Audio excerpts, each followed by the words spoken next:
Hello YouTube and happy Saturday. I know it's now been a number of days, I think 5 or 6 days since my last video, but I think now going forward it will be good to upload a video every 3 or 4 days, as that seems to optimize exposure and gets as many new people to see my videos as possible.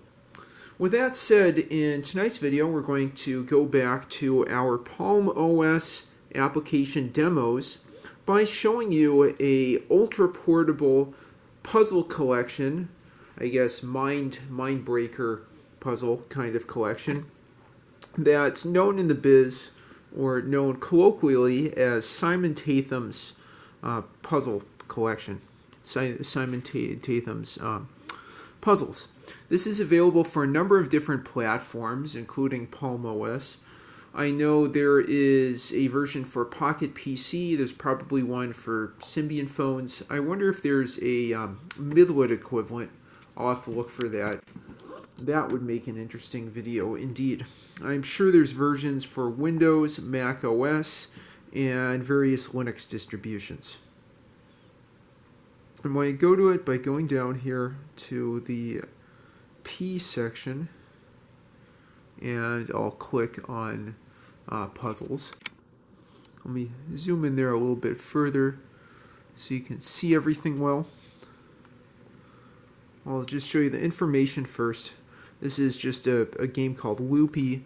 That's one of many that's included. Let's go ahead to help. About this is puzzles revision R Palm. I'm not going to read through that hex code.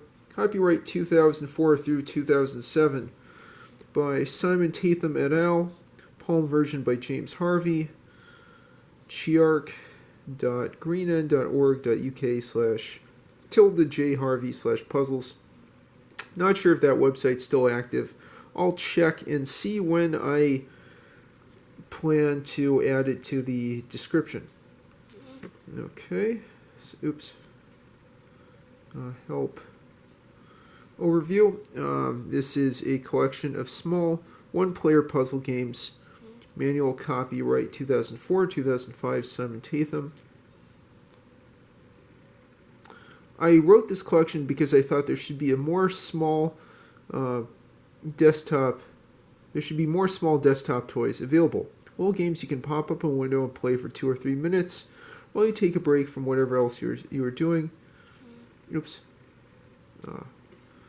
And I was also annoyed that every time I found a good game on, say, Unix, it wasn't available next time I was seeing a Windows machine or vice versa. So I arranged that everything in my personal puzzle collection will happily run on both, and have more recently done a port to Mac OS X as well. When I find or perhaps invent further puzzle games that I like, they'll be added to this collection and will immediately be available on both platforms. If anyone feels like writing any other front ends, Pocket PC, Mac OS pre-10, or whatever it might be, then all the games in this framework will be immediately available on another platform as well. The actual games in this collection were mostly not my invention. They are re-implementations of existing game concepts within my portable puzzle framework. I do not claim credit in general for inventing the rules of any of these puzzles. I don't even claim ownership of all the code. Some of the puzzles have been submitted by other authors. Okay, so there's a little introduction to the collection itself. Let's see. Yeah, this is this loopy game.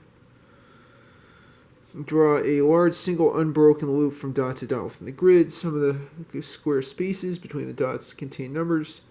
These indicate how many of the 4 edges of that square are part of the loop. The loop you draw must correctly satisfy all of these clues to be considered a correct solution. Okay.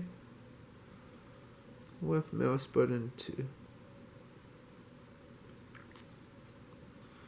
Yeah, so I'll also show you, of course, the number of games that are provided. Let's see, that's 20 here. You can see it, galaxies, bridges, dominoes game. Let me see that again. Rectangles. Yeah, something like, I'd say 31 or so. The one I want to show you in particular that I played many, many times on car trips or just waiting for stuff was this game called Net. This is a network game, essentially where you rearrange all these either pipes or wires or lights so that everything lights up and the light starts in the center there. Let me give you a little more information about that game.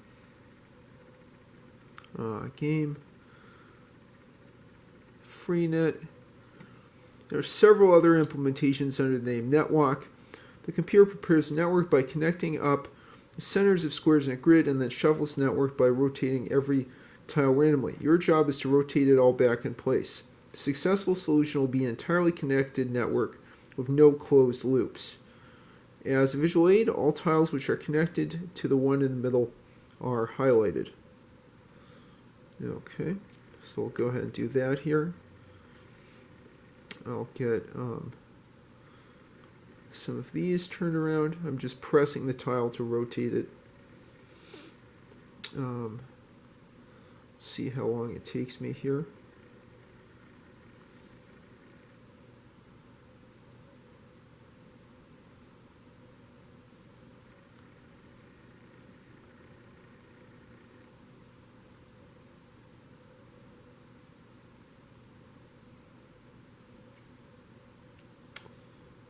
Okay.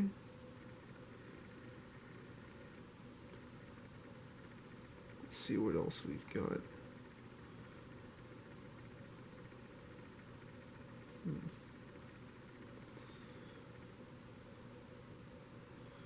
Yeah, perhaps not as simple as I recalled. You might say, oh, well, you're just not good at this game.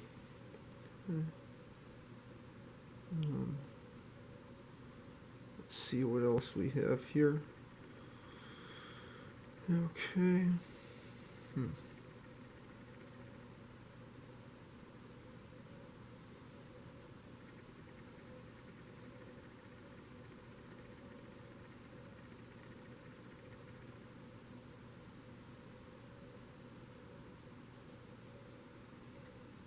Yeah, so you can see it's, I don't know what you'd call this, a graph theory type game.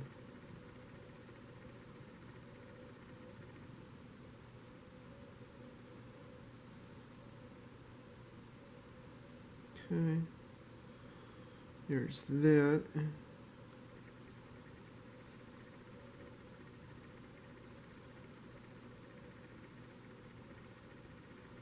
And okay, so it looks like I'm about to win the game by doing that final rotation. Yeah, we should see those little celebration graphics showing that we completed that. Let's see, type. Yeah, you can have different size networks. Not sure what these wrapping things are. I've done, 7x7, 9x9 and 11x11. Of course, are more challenging. Okay. Oh, that's interesting.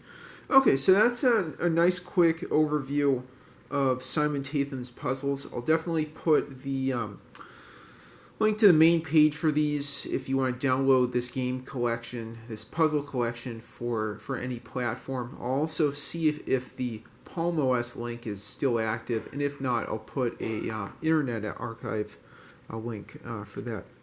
Last thing I want to do is just see how much memory this takes up.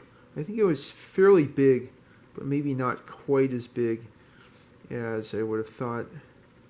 Go here to P, and then I'll go down a bit, and down, and then up. Puzzles. Okay, 727K. That's fairly big, but I thought it was 1 megabyte or something. And you saw just how much help information was incorporated into that 727K. That is quite efficient and compacts a lot of information quite nicely. Okay, so that wraps up my quick overview of the Palm OS puzzles game that I've shown you here on my trusty Palm Z22 PDA from 2005. In future videos, we'll look at more Palm OS applications. In particular, I need to run some kind of HTTPD or FTPD server on this Palm OS device, as I remember Nino Ivanov had this challenge he wanted me to do with that, something like pulling down data from this Palm server related to, I don't know, some Star Trek theme or some challenge in a Star Trek episode. I also plan to do a review of the HP35S calculator that's just behind us here. I'll need to insert some new button cell batteries in there. I also need to implement a high-low game just to show you how you can program it. That is quite an interesting calculator. It has 8502, which is closely related to a 6502 processor. And aside from the 35S and the Palm OS videos, I really appreciate some of the comments I got on my last video about the Tandy Coco 2. I plan to do a few basic demos there and also to look for a serial cable and see if I can get that connected to a BBS. So a lot more planned for coming videos. If you enjoyed what you saw, please like and subscribe as always. I hope you found the video informative, entertaining, and enjoyable. If you have any questions, thoughts, or suggestions, leave them in the comments down below.